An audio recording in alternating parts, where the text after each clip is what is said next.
Welcome to the show, guys. Thank you so much for joining me. This week, we are going to be going over the top 10 games that are being released this week. That is going to be 10 of, good Lord, we are only covering 6.76%. I have no idea why we calculated this, Fred. 6.76% of the total games released this week. We're looking at the top 10. We're going to start out this week with The Surge 2. So The Surge 2, coming straight from the devs. On the way to Jericho City, your plane is shot down by a mysterious storm and crash lands in the outskirts. You wake up weeks later in a derelict detention facility inside the city. Armor-clad soldiers enforce martial law. Robots are on a rampage, and a dark, expanding nanostorm looms over the cityscape. A nanostorm, as we all know, is a storm made up of many smaller storms that create a larger storm. So do we have any Souls enthusiasts in the crowd? Joel, Sath? I know a lot about Dark Souls. Yeah. I've studied it. I've never actually put myself through that torture. Yeah. No, these kinds of games absolutely kick your ass. So I'm not mad at you. For sure. And I'm kind of the same. I mean, in the fact, there's a ton of games from the past, especially in like the PS2, PS3 days that were like, like the God of War games that are like these, that are very kind of melee focused, but didn't have the same level of like just challenge to them. And I found those so fun. And there's several that I could think of, but I never really got into the super challenging kind of Dark Souls-y type thing. Yeah, it was an interesting transition from those kind of arcadey action games like God of War, which did have some challenge to them, but for the most part, it was all about being badass hero Kratos guy, where you just got to rip demons apart and stuff like that. So Souls kind of took that action-based formula and they just threw in all that crazy amount of challenge, and that's essentially what the Surge did with their first game. But they took the Souls genre and they took it out of the medieval times and they brought it into this apocalyptic future where technology is a big player. Right.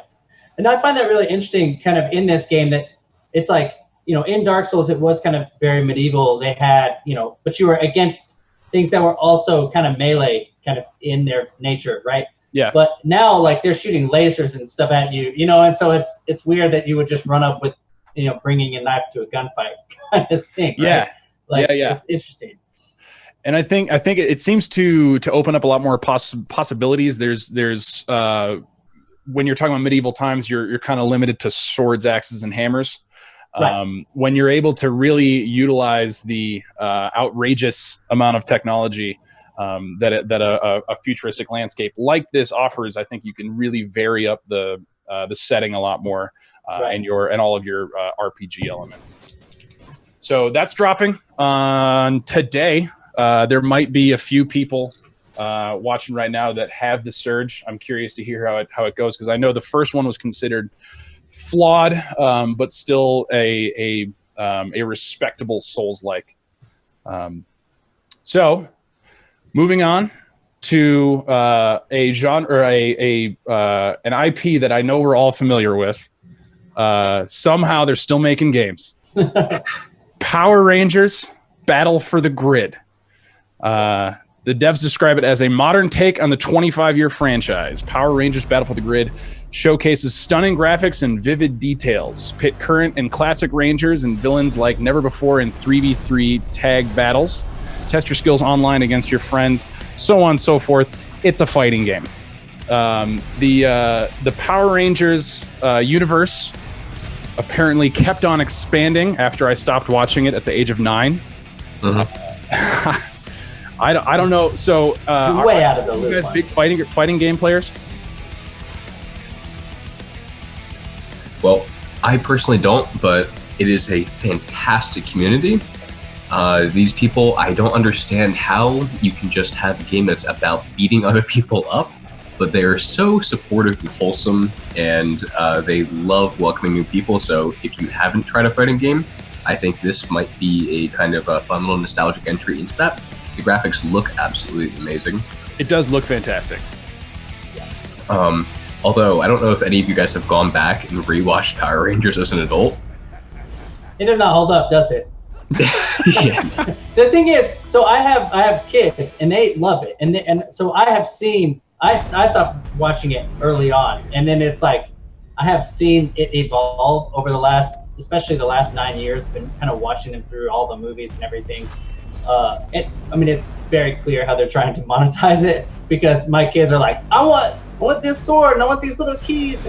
Anyway, so I'm interested in what they're gonna do here. Like, are they gonna have like microtransactions? Gotta hope not. But maybe as I'm interested to see on how that kind of plays out, because they have not shied away from monetizing their product, right? And so yeah. So we'll see. I will say that the most interesting part of this is being able. I don't know if you saw the part in the trailer. I think it's coming up, or maybe it already happened. But they get there it is right there. The Zords come on. You got tails flinging out of everywhere and stomping on people. I think that's awesome. I find it weird that almost all of the battles in the trailer though are Power Rangers versus Power Rangers, as if they're opposed to each other, right? And I find that kind of an interesting take on it, because there's I think I saw 3 or 4. There's Zed, Goldar, maybe one other bad guy that it shows, but it's mostly pitting Power Rangers against Power Rangers, and I find that interesting. I wonder if there's any story elements to it or what. I wonder. So, as the resident Power Rangers expert, Joel. Yeah, apparently. Has that ever happened? Have we ever seen Power Rangers fighting other Power Rangers? Have we ever seen good versus good? It's like Batman v Superman, except for 10-year-olds. I don't think so. But I will. So quite the opposite happens. After kind of the mantle of Power Ranger gets passed down, then there's one particular. I don't know if it's a movie. I've seen it a bajillion times, but I still don't know if it's a season finale or a movie. But all the Power Rangers show up from a decade worth or 2 decades worth of generations, and anyway, and so they all normally fight together on one side rather than the other way around. Okay, so it's like that scene in Avengers Endgame. Yeah, absolutely. That's exactly what it is. Yeah. Where they bring them all together and pretend that this wasn't a green screen. Yeah. Yeah. All right. So you can, sorry, Sathanas, what you got? Oh no, I was just wondering what kind of mechanics that they're going to bring in, because I'm seeing guns and all sorts of different things that I really do not remember. Yeah. And a giant robot foot comes down and stomps on people. I'm wondering, is that an ultimate ability? It has to be like that. Probably some sort of combo breaker or something like that. That's the most appealing part probably of the game, is being able to use those stomp on each other. Absolutely. And I didn't see anything on it, but you have some fighting games that have kind of that progression. You're going through and doing some sort of campaign with whatever mocked up storyline. I don't know how they could really implement that, given kind of the simplicity of the plots that they typically work with. But you could always kind of, pull together some villains and do something kind of passable. Especially for kind of the audience that this is aimed for. So let me ask you this: Is this esports material? So you could say that any fighting game, more or less, is esports. That was you could say that fighting games were the initial big draw of esports, the Street Fighter tournaments that showed up everywhere long before we even had the term esports. Right. I just wonder, is that kind of what they're going for, or is it just meant to be as it is? If I can weigh in here as someone, I know you've done this before. Right? Yeah. So as far as esports, you've got a lot of different kind of factors that go into it. As far as, do I see this turning into an esport? You would need to have way more money and influence behind this product than you're ever going to see put. These people are worried more about their diversification on the product side, so selling toys, games. They've got their market cornered. Mm-hmm. Esports tries to cultivate, community followings. Big streamers, but communities of people that kind of hype things up. It's kind of this positive feedback loop. And outside of paying big names to go outside of whatever is profitable at the moment to go do this, unless this game is absolutely incredible and catches on like a phenomenon, Fortnite, then no, it's not viable. Fair enough. I mean, I guess I don't know if it's releasing on console, but there is definitely a huge barrier to fighting games on PC in general. For one reason or another, it definitely seems like that market just isn't that interested in fighting games. I mean, like if you're a professional Street Fighter player, you're almost certainly playing that on a console because that's where the players are. Mm-hmm. Yeah, I mean, so I will say I was just checking out some things, and it is available for basically every modern gen console. Good. But yeah, I mean, it better be like the mechanics better be on. Mm-hmm. Basically they just said it in the chat, but like, it has to be technically and like everything has to be crisp and clean, and the balance has to be good for it to really be a solid game. True. But then it may just be for the casual player too, just to try and capture that audience. Right? Yeah, I don't think they're seeking to make money in that. I know that so many developers and especially publishers really want to make every game an esport, but sure. If you take a look at the way this is situated, you've got side-scrolling action, so you have a pretty static field of vision, and you do have that sort of field of vision if you're going like some sort of top-down like StarCraft, MOBA, whatever, but you have a lot more going on. There's more to capture the eye. It's a bit of psychology. Mm-hmm. And even if you take this kind of style of fighting game and you do something where it changes it, modifies it, and makes it more interesting, like a For Honor, that definitely does boost the visibility. It's going to boost watchership and viewer retention. But at the same time, even that, it hasn't hit that supernova where you get people all sorts of interested and hyped up for it week after week, so you can actually, make a living as a streamer. I don't think it's I don't think it's viable, for better or for worse. The reading part of the description the devs have provided, they claim the fighting system is easy to learn and hard to master, which is just a beaten to death term that we've seen in the industry.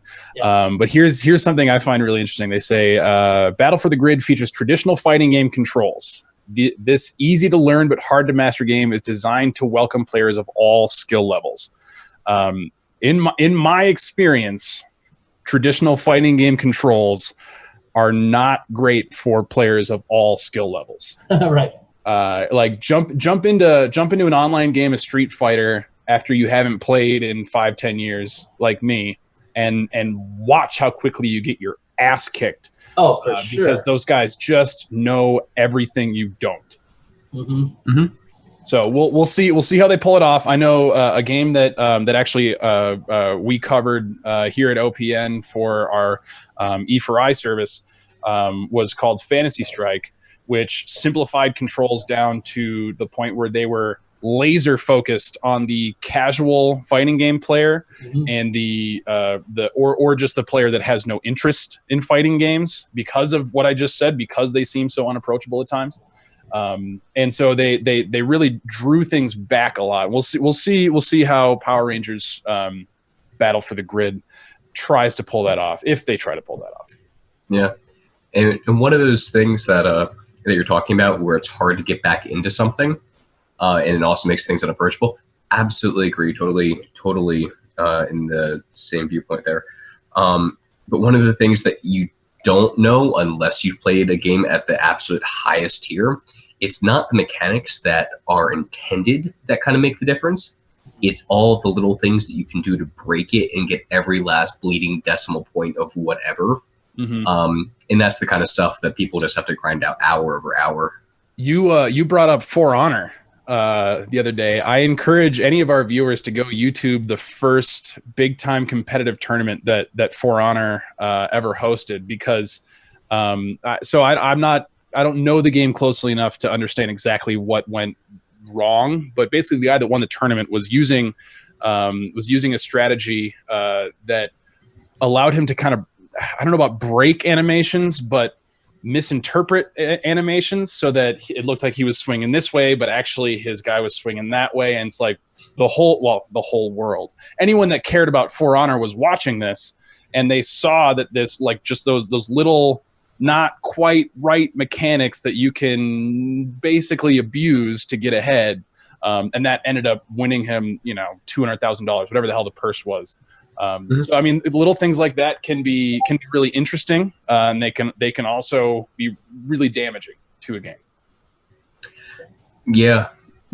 It's kind of a dev's nightmare, but it is the fun of playing at that razor edge of skill. Yeah, it's getting also any advantage you can. frustrating. Yeah, absolutely.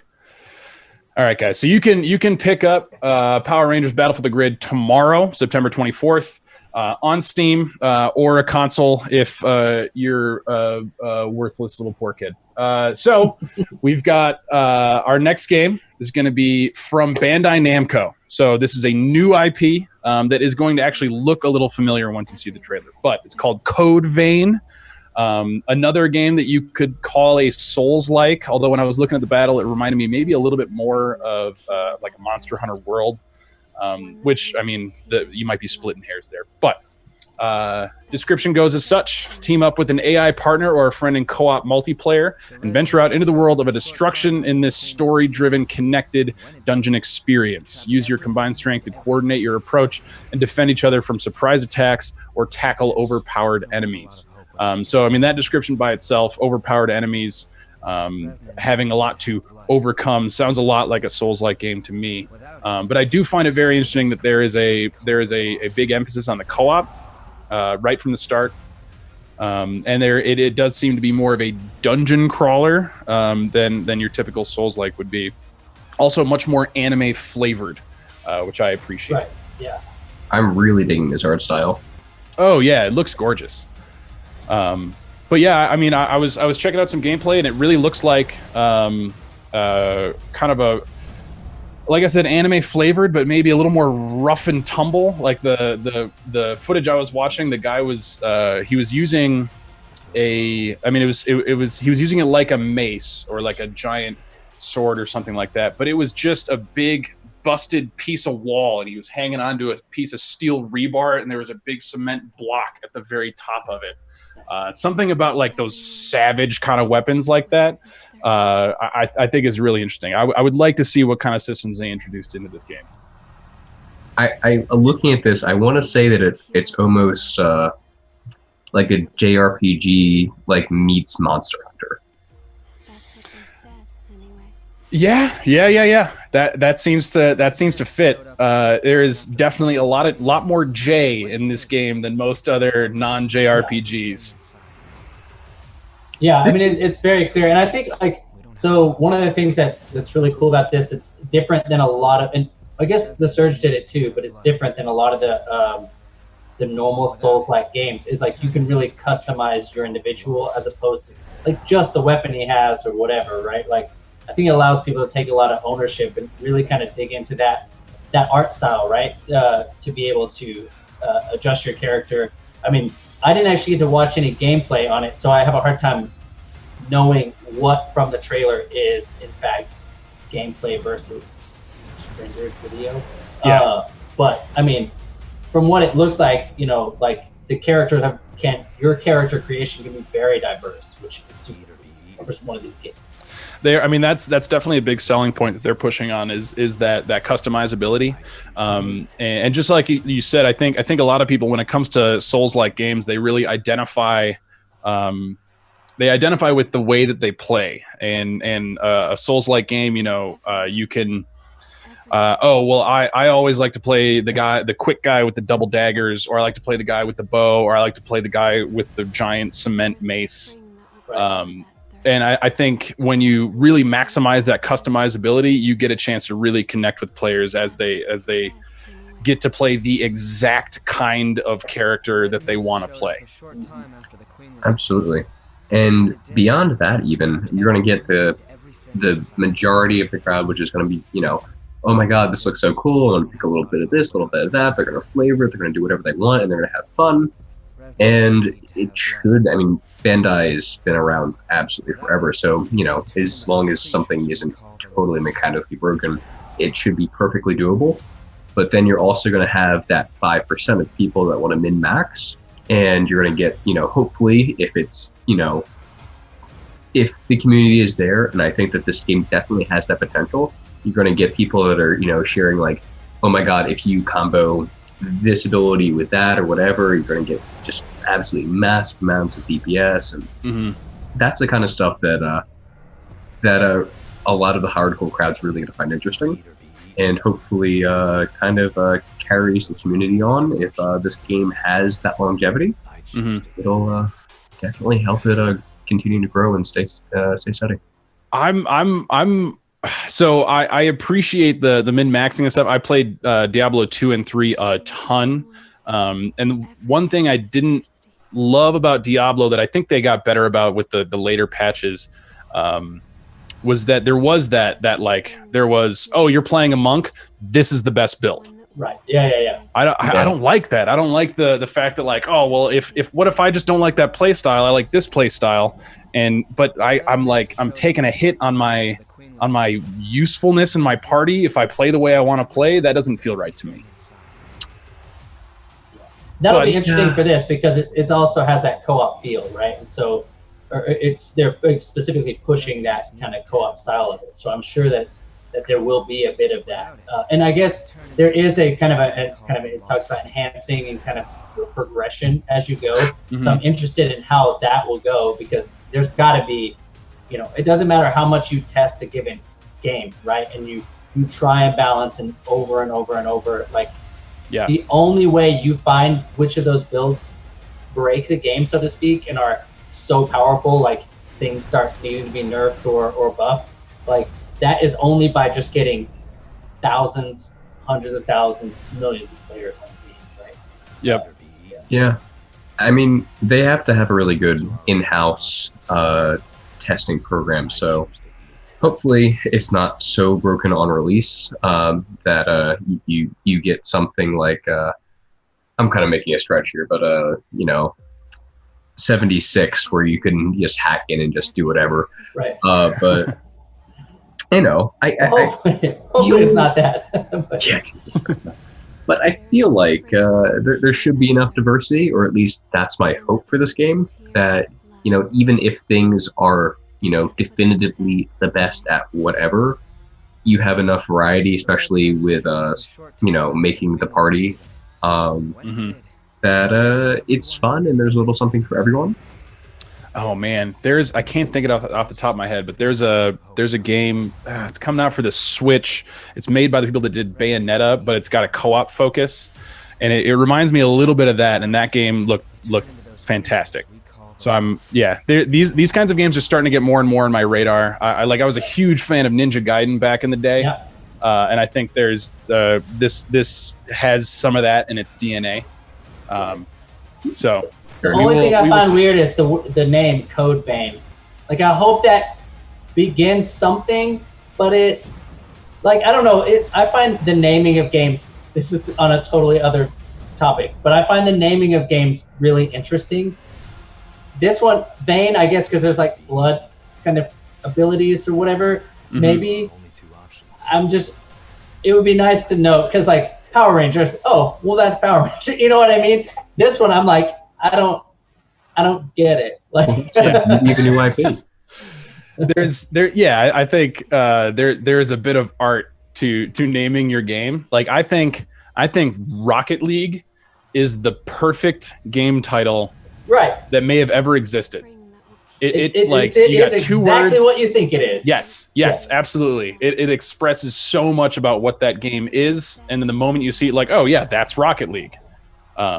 Code Vein, when I first read that, I was kind of wondering if it's like one of those like Coder Simulator 2019, where it's like you get to, you know what I mean? Yeah, or like, because it went back to, oh man, I just lost Sword Art Online, right? That's the first thing I thought. It's like a game inside of a game. Like, you know what I mean? Like, that's kind of the thing that I thought, okay, Japanese code vein. So it's some sort of like, oh, you're in like a simulation kind of thing. And then I read it and it's like, no, it's just like the end of the world. Like, you know, like in face of certain death we rise. That's kind of the end. I'm like, I don't.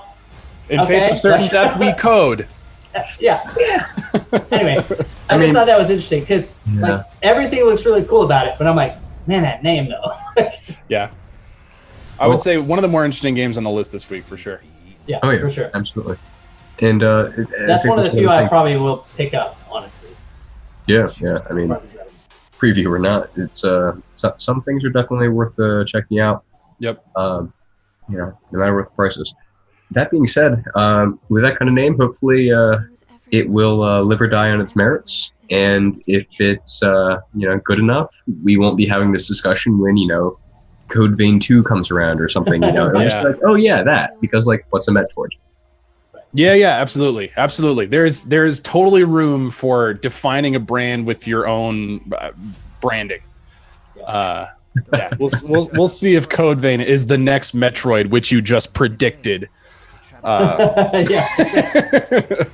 right, you can pick up Code Vein from Bandai Namco on Steam this Thursday on the 26th.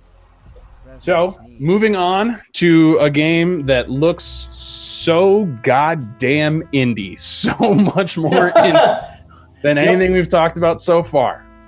It is called Stygian: Reign of the Old Ones, and this is definitely a title I would like to revisit while we're talking about game titles. By Cultic Games. It is Cultic Games. It sure is.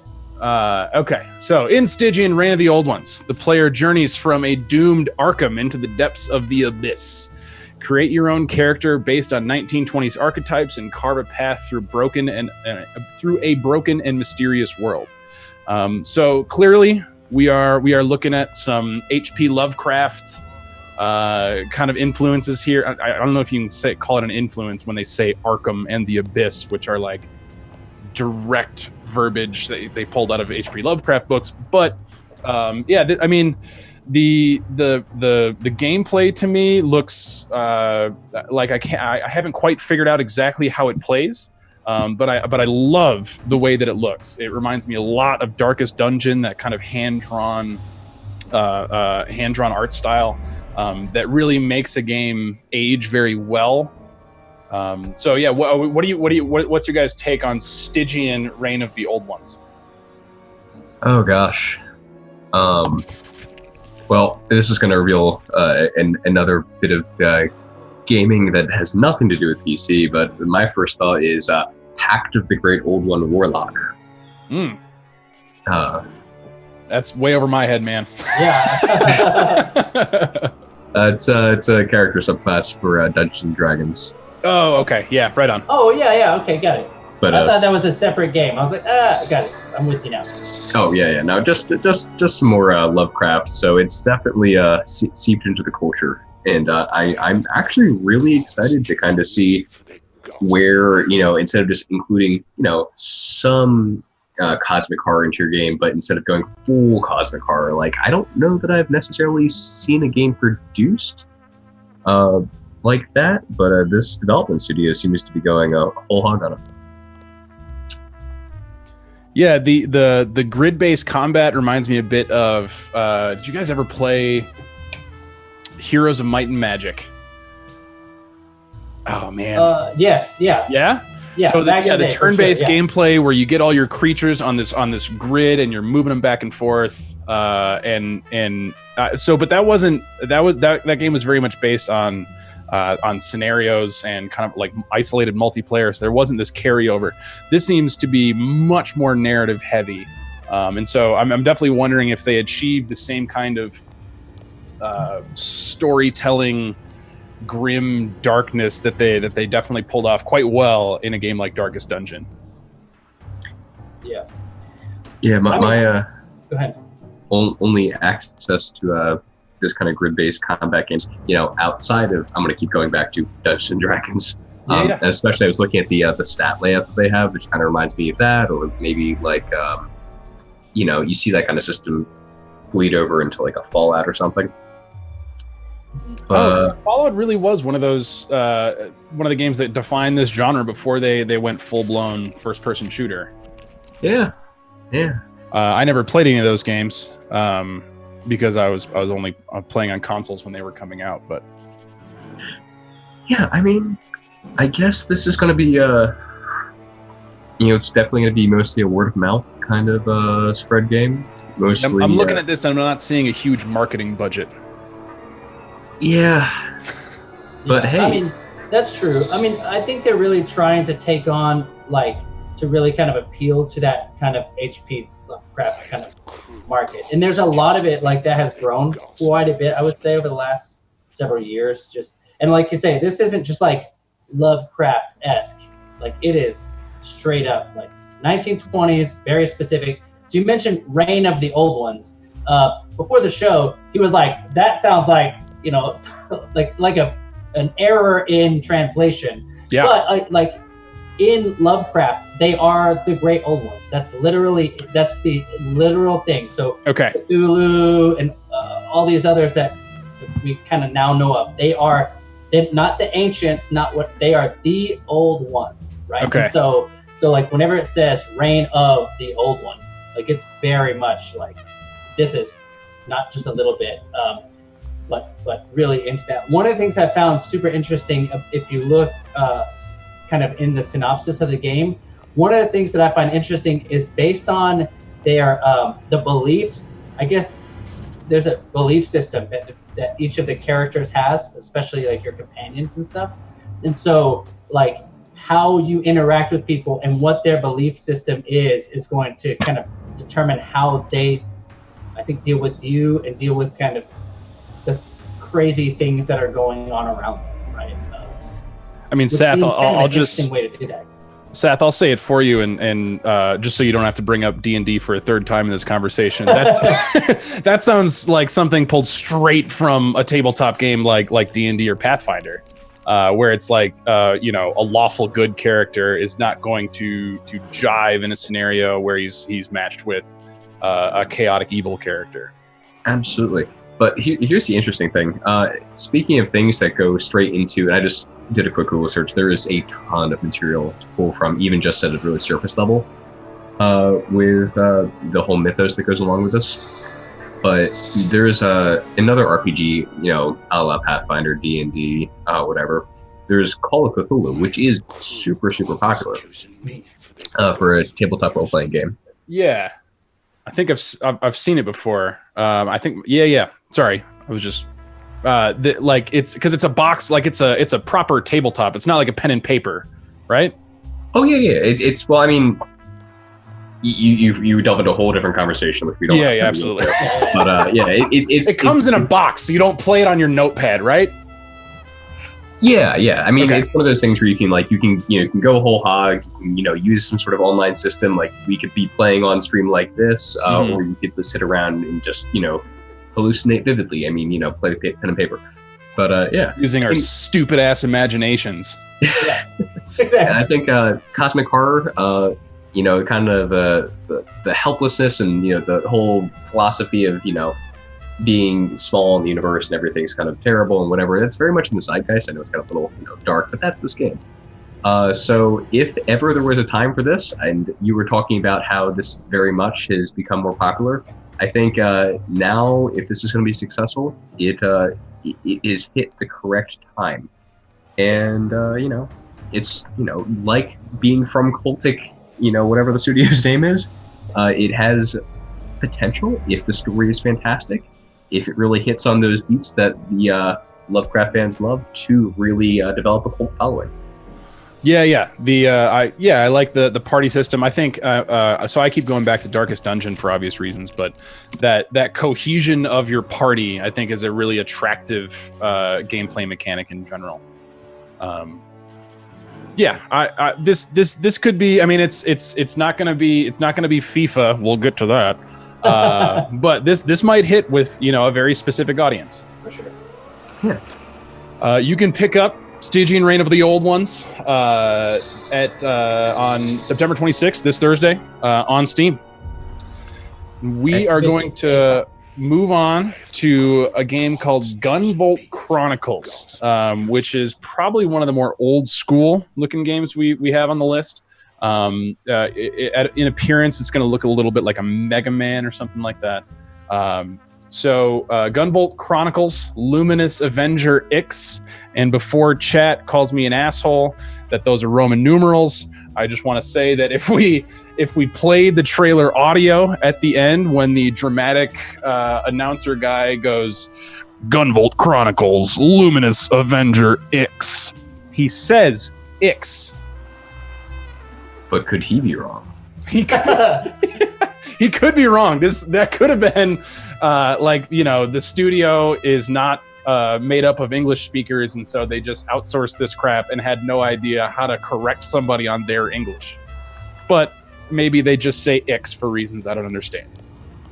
So get ready for the apex of 2D action. Lock-on shots, wall jumping, hovering, air dashing. Use every tool at your disposal to soar through levels and crush bosses that await you. Acquire X weapons from defeated bosses to expand your arsenal. Very Mega Man.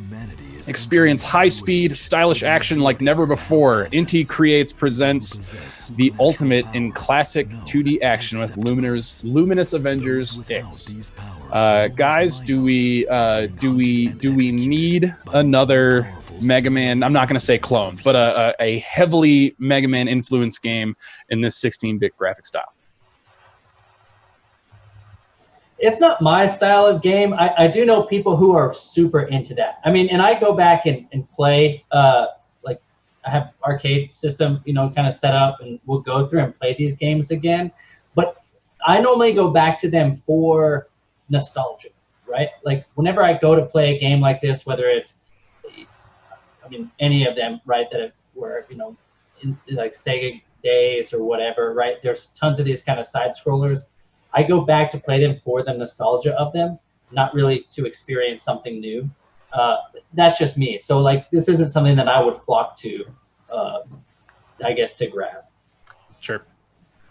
Yeah. The reason I'm a little late to this conversation is because I was on a totally different game and I was really trying hard to figure out how Space Combat and Mega Man were the same. But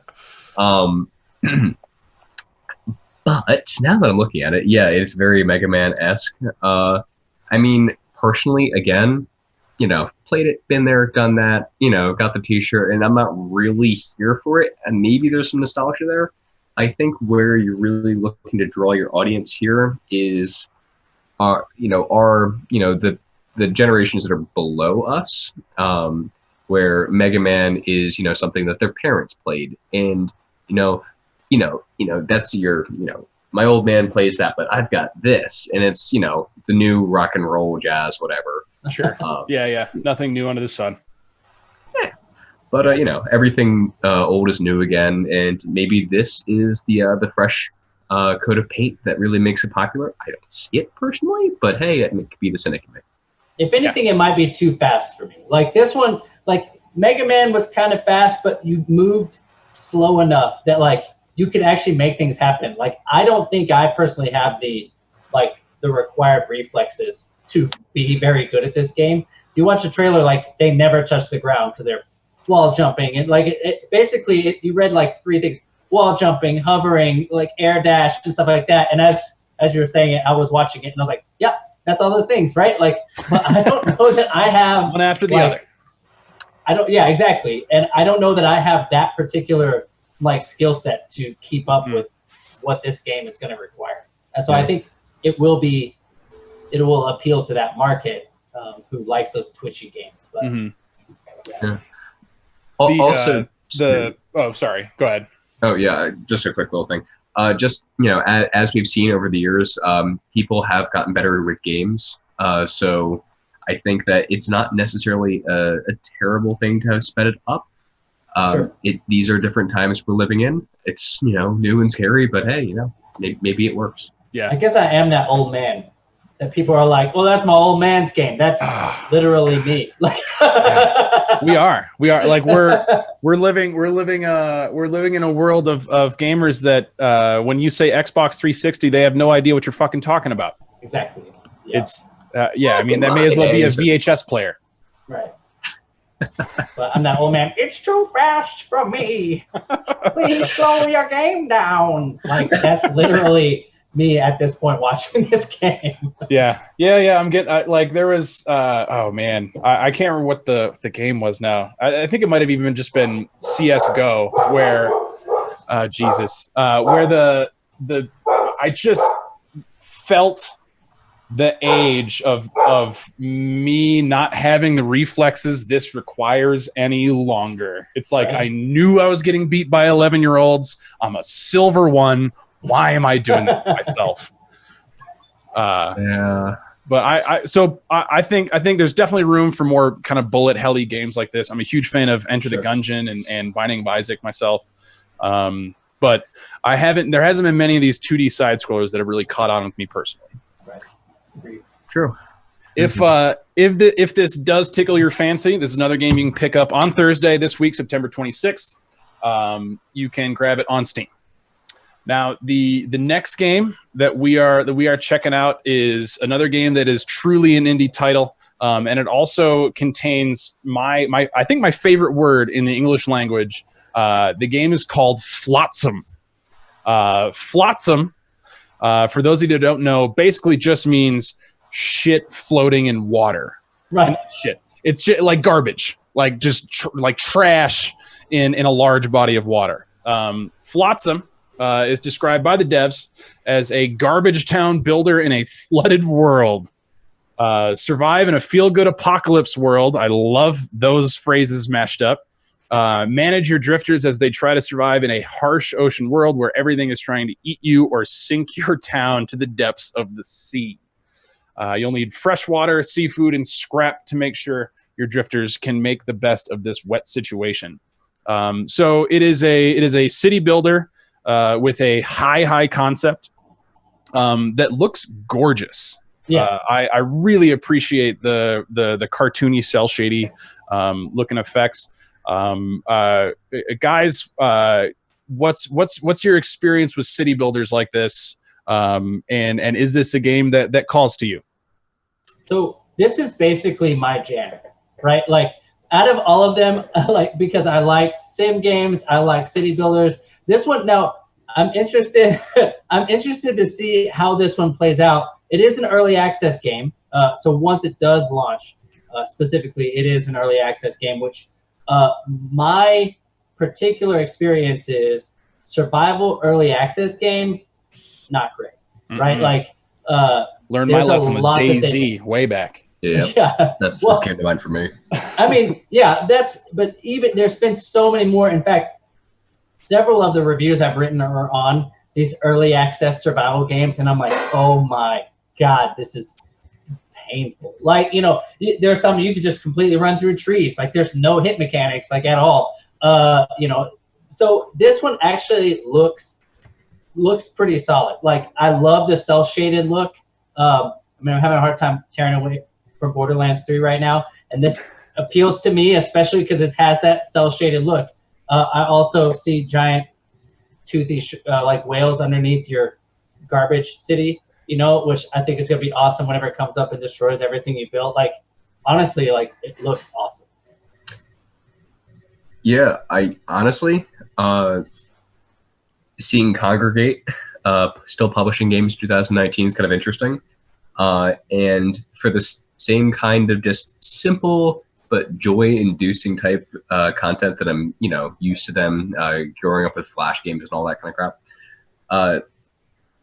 This looks like so much fun, and I'm that player that goes out. I'm playing, really, high technical, min-max, whatever. But this looks like if I want to take a break and I just really want to enjoy something and just feel good and whatever. I love the concept of this, and I really hope that they get the resources they need to make sure that it rolls out of early action into a full blown product. I'm excited, honestly.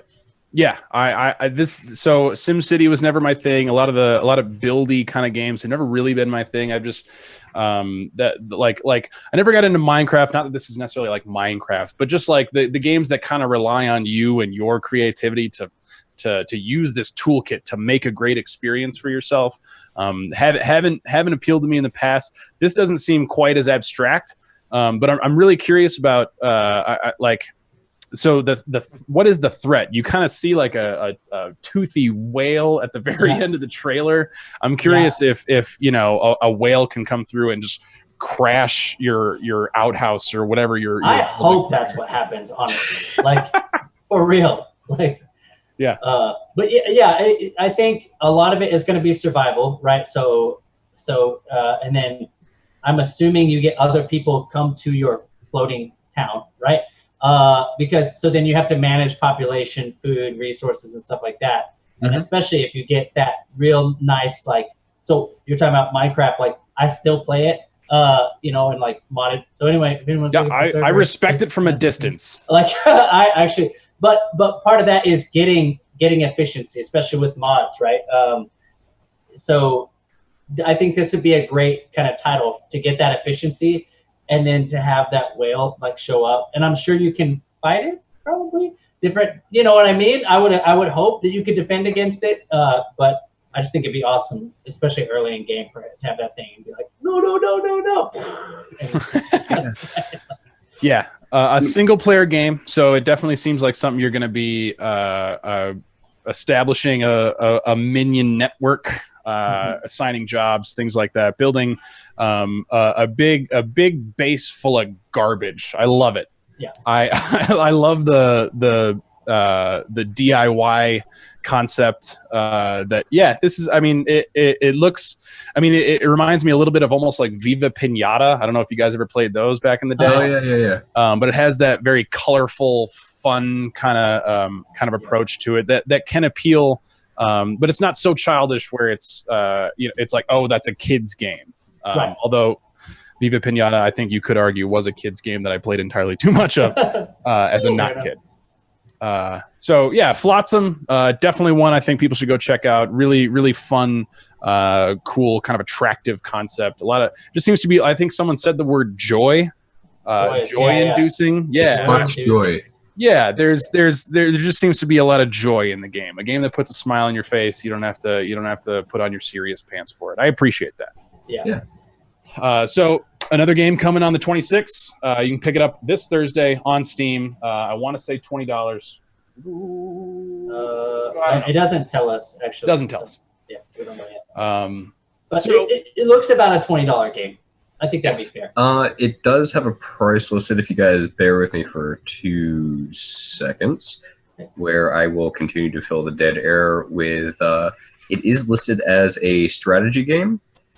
And I'm thinking maybe we might be going the wrong direction, thinking it's more survival and it might be more about like puzzle solving strategy. I don't know. It'll be interesting to see where it's releasing for about 25 US. Seems fair. Yeah. Yeah. We'll see how feature rich it is upon launch, but yeah, exactly. Yeah. It's something to keep an eye on. And on to the next game. I mean, we are really jumping across the spectrum here to Rage 2: Rise of the Ghosts, the DLC from Avalanche Studios and id Software. I played a good amount of Rage when that first dropped. Rage 2, I haven't jumped in. I guess I was a little hesitant because it seemed like they kind of abandoned their own vision to ape off of the Borderlands thing. I'm sure they're sick of hearing that because because everyone said it the moment they saw it. Because when you see a video game based in a desert apocalypse, Mad Max style with some goofy characters, you think Borderlands. Exactly. And that's I mean, good on Borderlands and 2K Games and Gearbox Software, whatever, for kind of establishing that brand at the center of this of that aesthetic.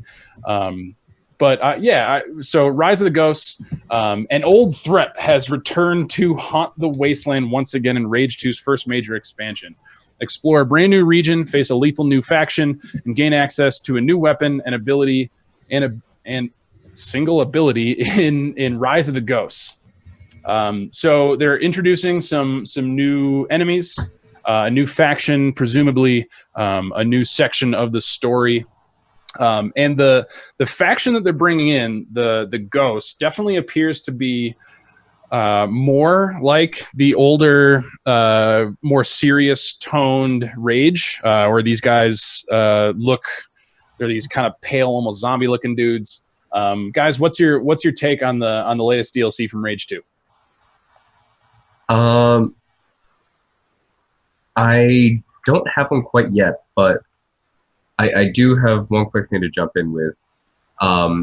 Borderlands has done a fantastic job, and I think it's definitely overshadowed Rage. But Rage, and I double-checked in here, does predate Borderlands, so the fact that it does by 3 years. 3 years? Yeah. It's that just goes to show you how much better it is. Wow, it's actually incredible. Like, yeah. It may be a little sad. I mean, it's like, yeah. So go ahead. I'm gonna have to correct you from what it looks like. Rage was 2011. Original Borderlands release date was 2000. Just quick Google. So. Hold on. Anyway, but so because I was thinking, I was like, I remember looking at that and thinking, going back all those years ago, I was like, oh, this is gonna be exactly the same, right? But anyway, it does look cool. I haven't played either Rage or Rage 2. They all look amazing, and Google you failed. And like the new, like it kind of, this, I would say watching this makes me want to play it, right? Will it tear me away from Borderlands 3 at the moment? Not sure, but like it does look super cool. Like, looks awesome. I mean, yeah, it looks great. It came out to it seemed like above average reviews, but not glowing. And I remember the shotgun in the original Rage was maybe the best shotgun I've ever used in a video game. It just felt like a monster in your hands. Right. And so, I mean, the gunplay looks fantastic. It's like all the elements are still there. But the thing is that they're fighting exactly what we brought up when we introduced the game. They like, is this better than Borderlands? And if it's not, then why don't you just get Borderlands? Right. Yeah. It's a very different. I would say it seems to be a different feeling game, at least from aesthetically. But I don't know like whether gameplay is different. Sure. From my experience with it, it definitely the gameplay is significantly different enough. I haven't played Rage 2 specifically, but I think it was the original Rage, and I did go back. Google failed me, and it diverted me to the Handsome Jack collection. Instead of the original Borderlands 1. Right, yeah. Whatever. Sorry about that. But it definitely has a bit more of a gory, realistic take in the violence, where Borderlands kind of does a little bit more cartoony, which, you know, going back to the juggernaut that is Fortnite, the more cartoony something is, the more you can kind of draw in a generalized audience, which, you know, makes having more eyes on you easier. Mm-hmm. Yeah, I mean, I think it reminds me a lot of when DC figured out that everybody hated them and liked Marvel. And so they started to try and make Marvel movies with their DC characters, and it only kind of half worked. And so we'll see. Like you said, there is kind of a more serious tone. The trailer we're looking at is taking on the style of like a 90s sitcom. So they're definitely trying to introduce more of that ironic, like highly referential Borderlands-y kind of humor. Their timing might kind of suck considering the recent release of Borderlands 3, but I mean, it looks fantastic. The guns look good. It seems to play great, but We'll see if you actually get to fight that giant worm monster, because I'm not sold. That would be cool. But if you want to have that mech that it keeps showing, if you're gonna fight the giant worm monster, for sure. Oh, definitely. Yeah. All right, that is a game you can pick up on September 26th, this Thursday. And we are going to, once again, jumping way back across the spectrum, moving on to a point-and-click adventure game. Everybody's favorite, not a dying genre in the slightest. Oh, Nancy Drew. Angelo and Demon, one hell of a quest. Devs describe it as a lightning strike ignites a breathtaking chain of events. A blogger follows the Grim Reaper to hell. This might be the first game that you play as a blogger. Angelo's channel suffers from a lack of likes and views. He needs them at any cost. Deciding to record his journey to another world with the Grim Reaper, he hopes he can create the most trending, most liked, most hyped video of all time. Can you hear the cringe in my voice? Unfortunately for Angelo, the world is hell, and it's inhabited by people that are people with more than a few problems. You will need his help. Make a visit to the devil himself, but be careful because, well, you'll see. In hell, Angelo won't be traveling alone. Even a blogger needs a sidekick. All the bloggers I know don't have friends, so I don't know if that's fairly true. Oof. But I say that as a guy with a blog. So developed by Special Bit Studio. So guys, do you think are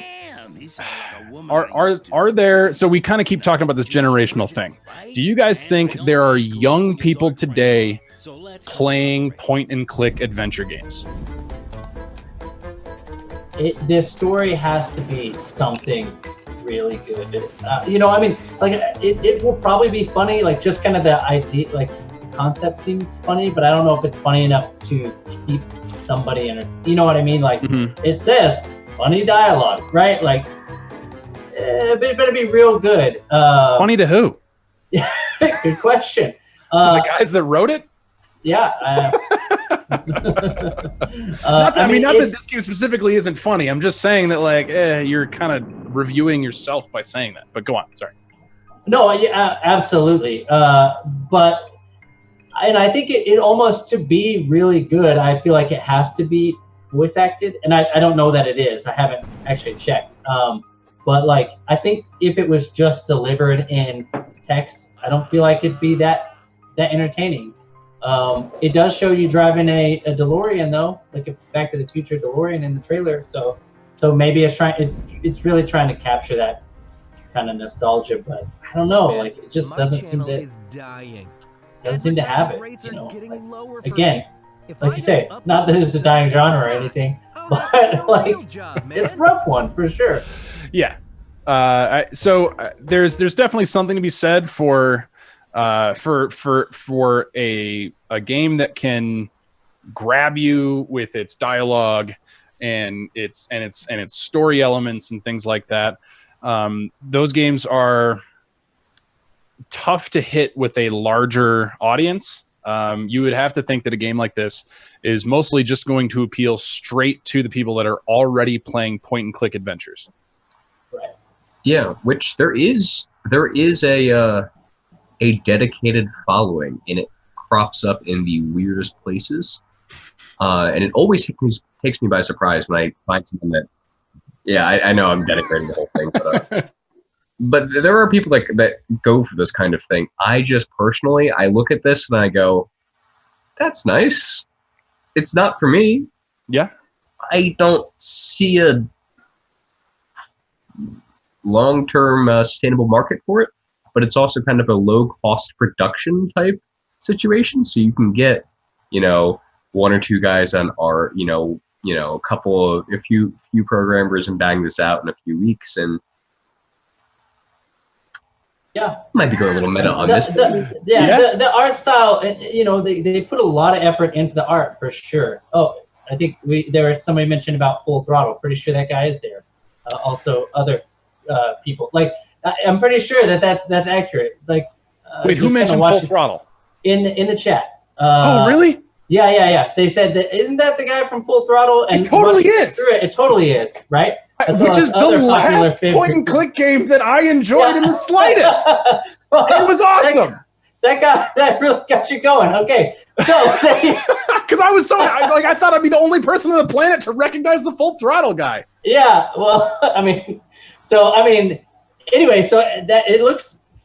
I will say that it does look interesting. I also am going to go try and find the Grid and Reaper so that we can do our Noobcast in hell with him, because maybe that is a good way to get views, right? Like by summoning Death himself. Yeah, could work. Yeah, you never know unless you try. So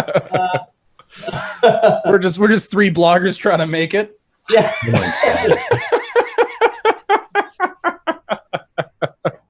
Yeah, exactly. Says the guy that's publishing our blog. It looks free. Yeah. You just only have to have one frame as a backdrop, as compared to all these other games that are running at 60 frames a second. Yeah, right. This is running at 1.5 frames a second. Yeah. You wouldn't be able to tell the difference. Mm-hmm. But I mean, so if there's some fantastic writers behind this game that are crafting a really good story, some really clever jokes and stuff, I'm sure there's going to be a ton of people that enjoy it. It's just getting past that barrier of point and click.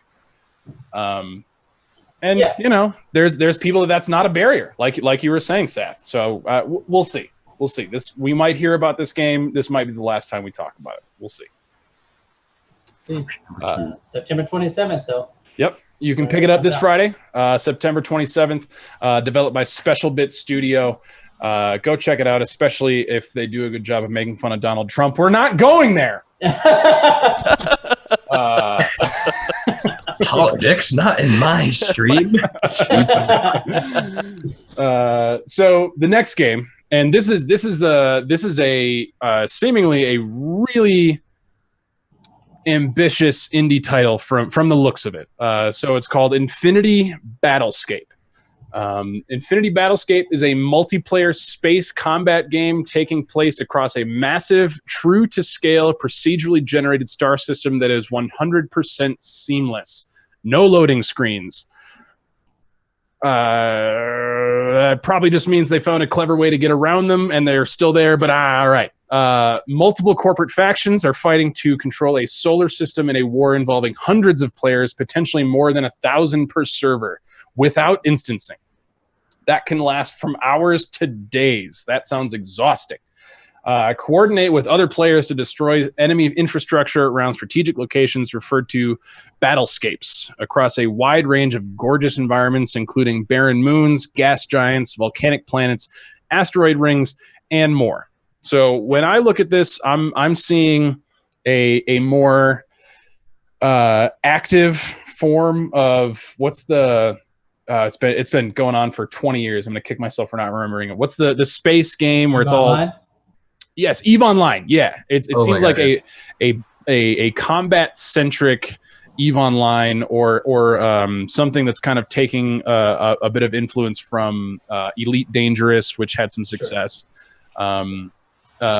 Is a flight simulator appealing to you, Seth? I look at this and I'm gonna jump in and speak what the behind the scenes people want me to say, that this is 100% an early access game. It is launching on the 27th as early access. However, backing away, I don't know about you guys. I'm sure both of you have played Star Wars Battlefront 2, the classic, right? Yeah. Yep. Yeah. I look at this and I think, hey, first off, I'm worried. This is a lot. I don't know. Yeah, it's really ambitious, it seems. Yeah. So my first thought is concern. This is a lot. I'm afraid that we're just going to get stuttery, glitchy, whatever. But, hey, if they're pulling it off, which they totally can, the technology is there, then, I'm thinking, hey, updated graphics, procedurally generated, space combat. This takes me back. I want to hop in, whatever their version of an X-Wing is and start shooting at things. That sounds like fun to me. Yeah, there's obviously some sort of progression as well with it.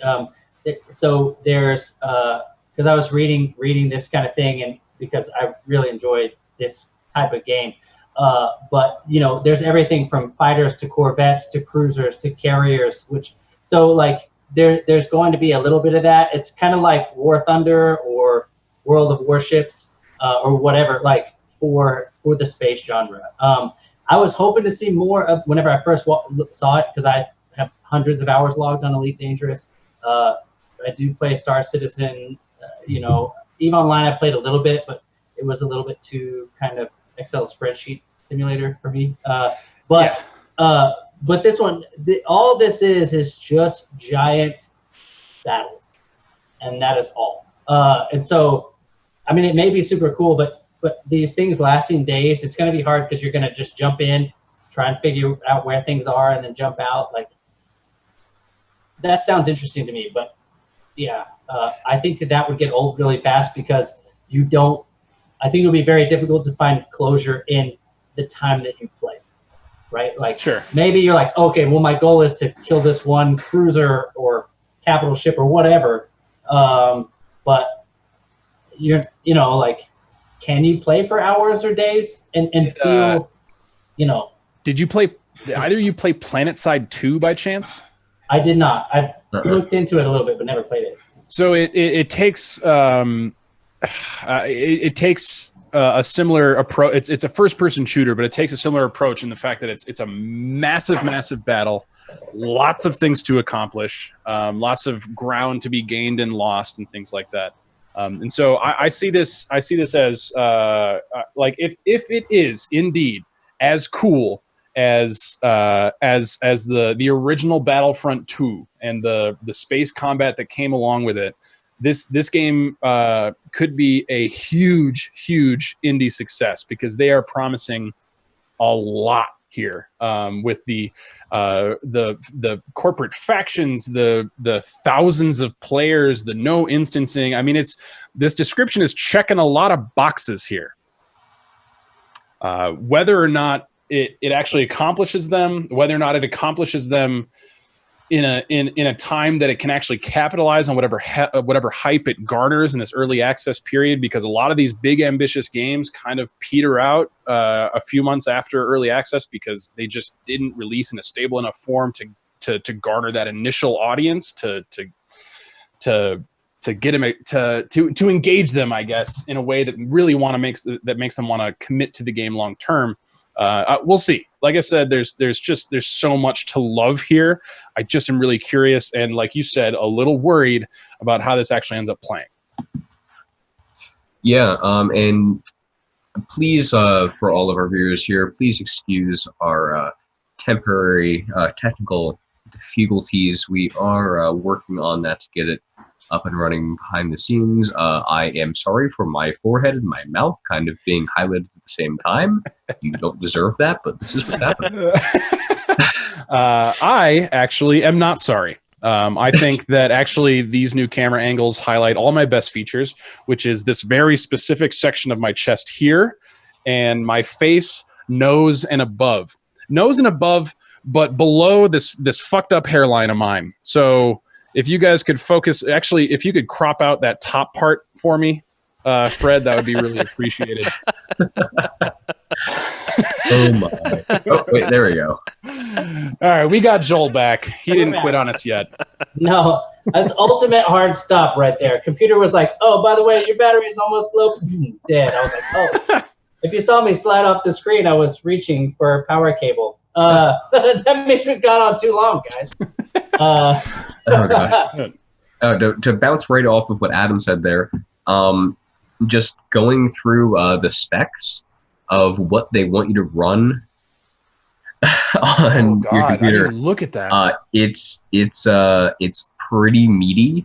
Just looking at the recommended settings, you are definitely going to need a higher end PC for this to work well.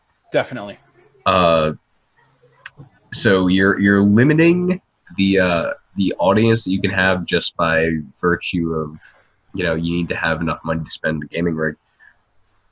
But, in the same way that, what was it, Battlefront, Battlefield 2 or 4, whatever, when you had the 64, 128 person battles, Yeah. that had those really high-end requirements, that had a really good following.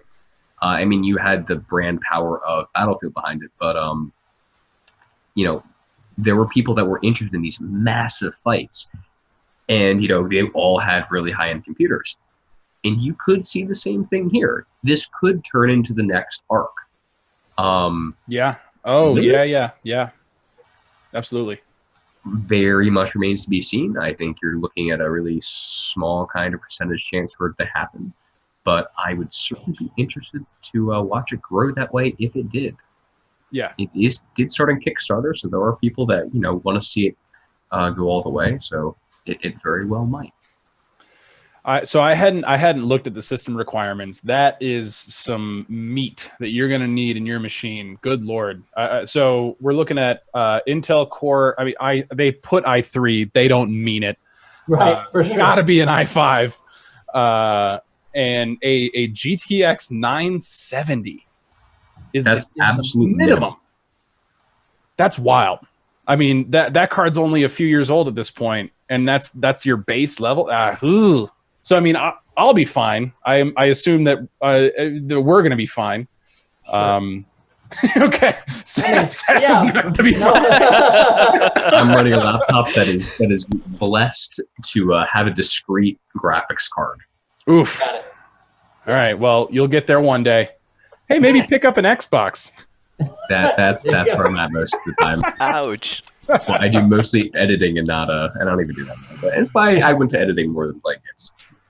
So this is Infinity Battlescape. If you got the hardware, this totally seems like the kind of game that, if they pull this off, this could be a really, really big indie success. So one thing it does is it has a review, or kind of a one-line review by Eric Wingman Peterson, and I went and looked at that. He was kind of one of the presidents for Cloud Imperium Games, which is also a game that's been in early access for 5 years. Star Citizen is, how long has that been there? Is it ever going to release, right? So and then I look at this, and it's like in early access, 3 to 6 months. I'm like, how many years is that going to wait? Anyway. Does it say 3 to 6 months? It's 6 months to a year. But okay, 6 months. It has to be like really good, once it launches to be that. I would say easily double that. Have we seen anything out of? I don't even know why I'm clicking on FIFA. I know exactly what's happening. Have we seen anything else out of this particular developer? Maybe the publisher. I've never heard of. Publisher and developer are the same. Oh yeah, yeah. Which again, which makes it even a little bit more of a worry, because it's not like they do have this massive, this is the kind of game that would come out and it looks amazing, and oh my God, Ubisoft is making it. They've got the budget, and they would just find some other way to screw it up. It's not for a lack of resources that they would screw it up. It's because they would gut the content and then piece it back to you in priced out DLC. You can see how I really feel about this, but this, God damn, it looks good. I have. Yeah, it does. Yeah, for sure. Yeah, it's really, really exciting. It totally could be the kind of game that blows you away in a trailer and a paragraph describing how cool this could be. In execution, I have serious concerns. Yeah. Especially on early access. But yep. Interesting. It'd be one that I will keep an eye on, but it's not one that I will probably pick up on. It looks like this game has currently been developed for about 4 years, and they're hoping to take 4 years and put it in early access and then launch it in less than a year. So people have been playing this in an alpha beta form, yeah? Yeah, I saw a tweet because they include it in their little Steam description, but Angry Joe backed this back in the day. Really? Yeah. Yeah, I backed a lot of things, though, that have never come to fruition. or when they did, they were not. So, but it does look amazing. Yeah, this is true. Yeah, I think we're all in agreement there. This high potential here, but reason for concern. Here we go. And so, this little indie title that nobody's heard of. Let's talk about FIFA 20.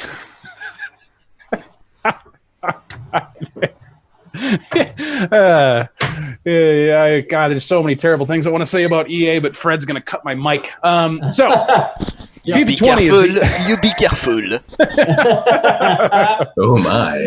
FIFA 20 is the upcoming football simulation published by Electronic Arts as part of the FIFA series. It is the 27th installment in the FIFA series. The game features Volta Football for the first time, a new mode that provides a variance on the traditional 11v11 gameplay and focuses on small-sided street and futsal games. We need a European to step in here.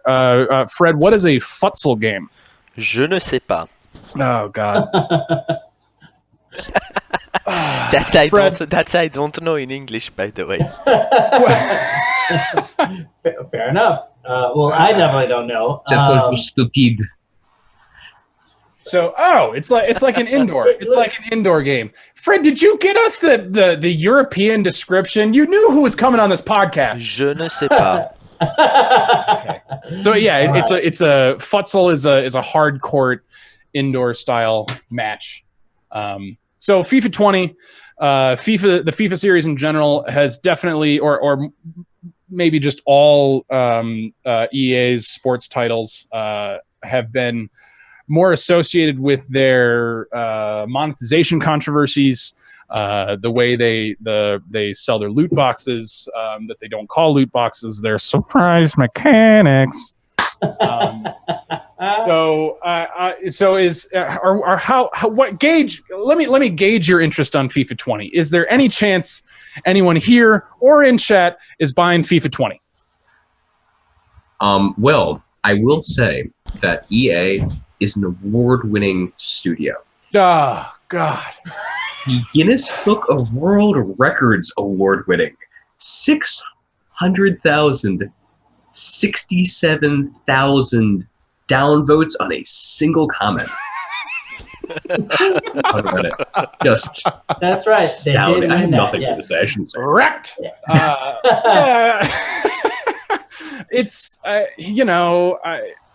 it's the game. It's the only game in town. Well, that's not true. There's PES, but that fell off years ago, from what I understand. The planet cares about FIFA. The planet doesn't care about Halo. The planet doesn't care about Gears 5. The planet doesn't care about, or even like Dark Souls. But the planet cares about FIFA 20. I mean, it is one of the best-selling games, like, every year, the FIFA franchise. And, like, me personally, I'm not huge on soccer, so I wouldn't pick it up, but I do buy a Madden every couple of years, right? So, I mean, that's just because I enjoy sports, and honestly, every time I'm like, I didn't need this one. Like, they got me. It's not that much different. Right. Yeah, but exactly. Because I think I got 2015, 2016, and I just bought the new one because I play with my kid. And so I was like, oh yeah, let's try it out. And then I was like, no, like, honestly, we could have just kept the old one. You know what I mean? Like, It's not, they don't add that much to it. So I think that maybe this kind of smaller style might appeal to some people, like, and because rather than just playing your characters, I was looking at, there's customization to it, so you're not just wearing your jerseys and stuff like that. But I don't know. I don't know what they can add to make it. Apparently, it's brand new ball physics, though. So. Yeah, but they don't care, and I mean that in a lot of ways. But particularly, we're talking about this game, the annualization of it. They don't care about us. We are not their audience. The people that come and listen to this podcast, we're not their target. They make plenty of money. There's a reason that they they implement their, loot boxes whenever they, it's not for us. We recognize it. We understand that it's not necessarily oh my God, Fred. They have the audience of, well, it's Christmas again. I know little Jimmy likes soccer. This is the newest soccer game, and it's marketed bleeping everywhere. We're gonna pick it up and throw it in a cart. And we don't care about spending $60 on this because it's great. They don't care about us. They've got their market. They're gonna make their money year after year. They're gonna do whatever. As much as we slam them for it, it's we're kind of wasting our breath here ultimately. Oh yeah, I mean, I'm not expecting anything we say here to affect the sales of FIFA 20. Somebody from buying this game, like the yes, person's gonna buy this game is gonna look at us and be like, "Wow, they're just Americans. Go play football. Go play baseball. Yeah, whatever. Nobody cares about your sport." Like EA sports titles are developed for people that cannot help themselves. They are so excited for this NFL season. They are so excited for Jesus Christ, the English Premier League. I don't know. There's 100 leagues and half of them aren't in English. It's bullshit. Anyway, this game is a monster. It's going to sell like gangbusters. There shortly after it comes out, there's going to be a controversy over their loot box or their player card pack rates. There's going to be all kinds of drama, and EA is not going to care. They are going to ride the storm, and then they are going to start hyping for FIFA 21 in 2 months. That's it. Yeah. It is a machine at this point. They just kick out games, and people will buy them. Yeah. You want to hear something? So I think we've kind of beat this to death, but I want to tell you something really interesting because so I have a buddy of mine who was on the teams at EA, specifically on the FIFA project. And he said every year, like leading up to this, they would have to hire hundreds of testers. They just got people off the street because they'd have to have like 15 plus like 11v11 players, which was just like a room full of people that are paying basically nothing to just sit and play 11v11 on their games. And I will say that one of the things that's interesting to me, because I work in testing within tech, and one of the things that I find super interesting is they've been able to like use machine learning to like listen to those players enough that they just run 11v11 simulations. Like they don't even need players anymore, right? Like it's robots are even taking our QA jobs. What do we have left? That's true. It's a terrifying prospect for a person in the industry. But it's the tech. I will say the tech, the amount of money that they put into this game, whether it's hiring a whole horde of testers or machine learning things, like emulations and stuff. Like, so you say that they don't care about us, but it's for EA. This is one of the games that they really do care about, right? Like, as far as their title. It's their biggest moneymaker. Right, for sure. It's maybe other than GTA 5 Online, it is the biggest moneymaker in video games. Right. Oh yeah, for sure. I mean, like they don't care about our critique. They definitely care about. No, for sure. Yeah. Just us particularly, they just don't care about. Yeah, this and the community that we speak for are involved with. And sometimes it's kind of hard to remember that as much as we care about video games, everything from the one person indie studio to the FIFAs of the world, we are the minority of people that do play video games. We're certainly a vocal minority, but there's a much larger sea in the market that we do not represent. But Yeah, there's I tried to. I mentioned I mentioned I was a gamer. Just where was I? I think so. It doesn't matter. I mentioned that I was a gamer. I play my PC, and they're like, "Oh, what are you playing right now?" And I said, I think I told them Hunt Showdown, which is I love that game, and it's got a small following. and they just kind of looked at me sideways, and they're like, "Oh, are you getting Borderlands 3?" And I was like, I'm waiting till it comes to Steam. I got issues with the Epic Games Store."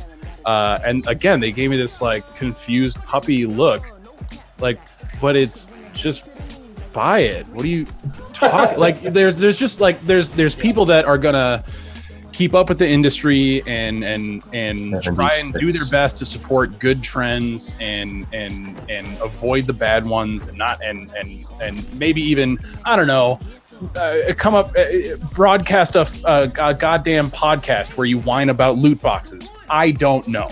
But there's just people that are gonna say it's just your game, dude. Like, just buy the thing that you like to play. What are you talking about? And so, I mean, FIFA is appealing to those guys as it should. You know, it's got broad appeal by nature of being a football game in the first place. Yeah.